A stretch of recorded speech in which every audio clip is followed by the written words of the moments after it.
This is Behind the Mic with AudioFile magazine, where the subjects are audiobooks and the actors who narrate them. I'm Jo Reed. We're continuing our celebration of AudioFile's selection for the best audiobooks of 2025. Today, it's our picks for Best Young Adult Audiobooks, and I'm joined by a special guest, narrator Greta Jung.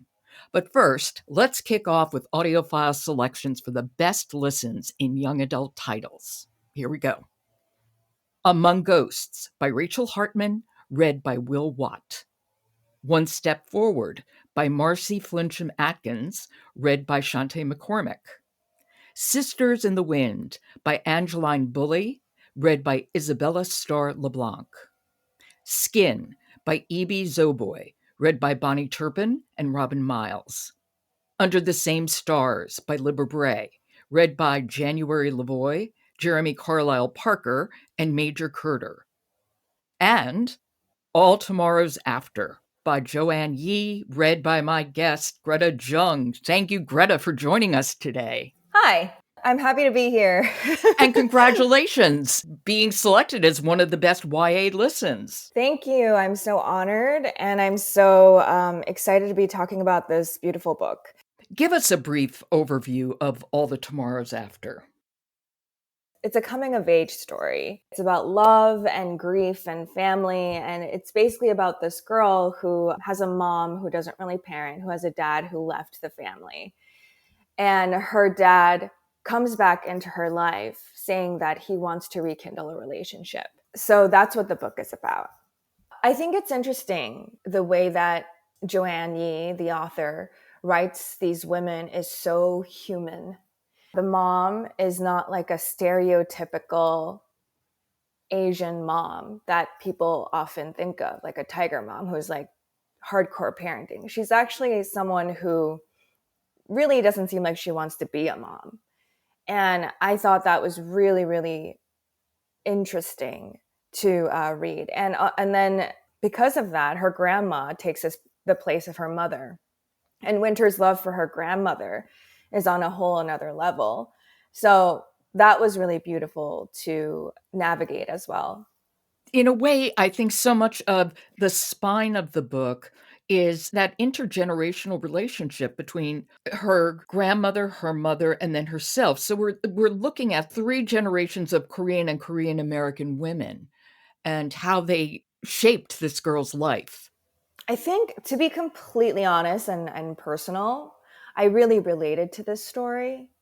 I had a parent who didn't really want to be a parent. So I honestly, I had a lot to draw from in real life. How did you find their voices? With any book that I narrate, more than like trying to figure out how I sound, I try to really embody the tone of the book and the characters the way the author intended. So for me, I really tried to speak in the voice of Winter a lot of the times. I said I had a lot of experience with like a family dynamic that Winter had. So I took a lot from my own life when preparing this book. Well, why don't we listen to a short clip? So this is from All the Tomorrows After by Joanne Yi, read by you, Greta Jung. The view over this side of Sierra Park isn't great. A grid of worn-out homes and strip malls, lawns yellowing from too much California sun. But it's about the possibilities, the prospect of escape, the idea that I'll become fully realized once I'm gone. I subsist on it, that burrowing want, for emergence, a budding, a release. I wait, and I wait. Okay, so these were Winter's inner thoughts. Share a little bit about that. I think the desire to escape a situation that you are stuck in is something so universal, whether it's a bad family situation or a bad work environment or a relationship gone wrong. I related to Winter so much in that way. And I also felt like Joanne, the author, her words were so poetic and beautiful that it was really easy for me to get into that mindset and voice this narration. And you mentioned Joanne Yi. Did you reach out to her and speak with her? I didn't get a chance to have a full-on conversation, but we did reach out to each other on Instagram. And I just thought really inspiring and admirable that this was her first novel. And I can't wait to see what else she writes. I completely agree. I was stunned when I found out it was her first novel. Yeah.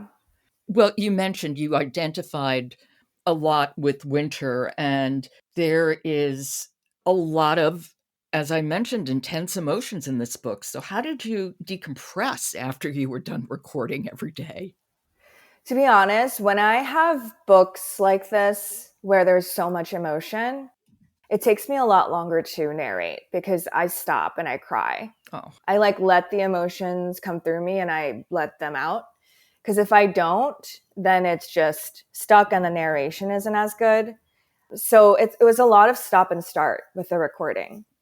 throughout this book, Greta, there were Korean expressions and words, and you handled them so easily. The words just flew off your tongue. How familiar were you with Korean? I do speak Korean fluently. I think Oh, I really appreciate you saying that because I think it's one thing to speak a language fluently, but it's another thing to speak two languages in a sentence and have them both be like the correct pronunciations. So going from Korean to English in a sentence is really hard. And it's a skill. And luckily, I've had the privilege of narrating so many Korean American books that I've gotten pretty skilled at it. you narrate across an array of genres, but you've said you love doing books for young listeners and teens. Why is that?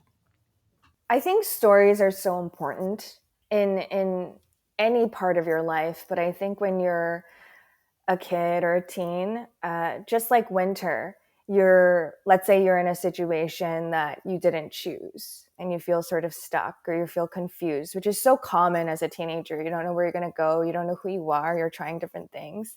I think sometimes stories and books help kids feel less alone, help kids feel like there's a light at the end of the tunnel when they're going through a hard time. So for me, I like to be in service of that. Were you a reader when you were a teenager? I was a huge reader. Yeah, me too. I was, yeah. I spent a lot of time in the library, so much so that the librarians would provide me afternoon snacks. They'd have it ready for me when I would come. Yeah, I remember as a teenager, books just represented possibilities. Yes, yes, yes, yes.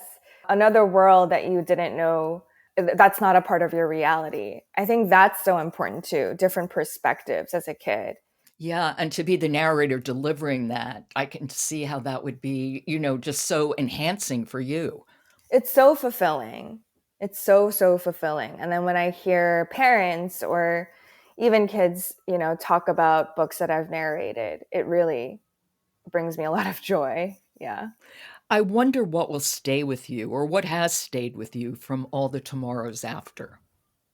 This was a very personal book for me. So I think what I took from it was that, even as a narrator, I'm also a listener. When reading the book out loud, I listen to myself. So even narrating the story, I became the person absorbing the story as well.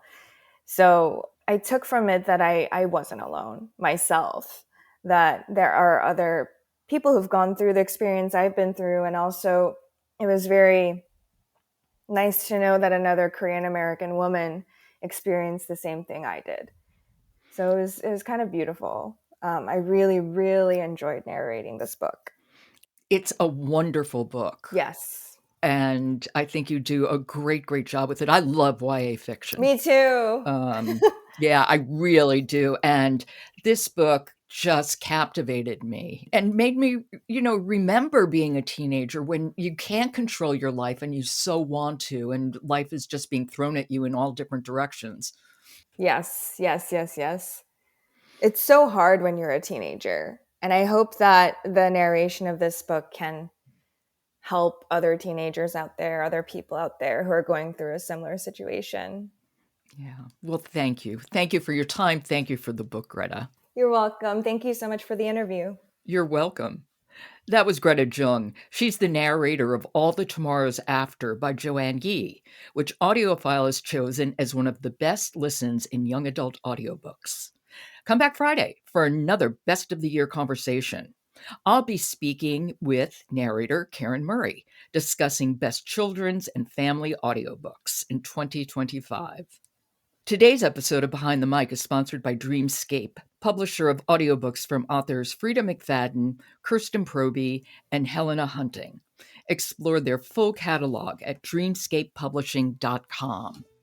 Behind the Mic is produced by Jessica Lockhart, Robin Witten, Michelle Cobb, Stephen Cummings, Leslie Fine, Ella Minskoff, Alex Ritchie, Laura Rossi, and Kendra Winchester are our contributors. Jennifer Dow and Coco McCracken are our editors. And the music is William Ross Chernoff's Nomads 4-Way. And I'm your host, Jo Reed. Good listening.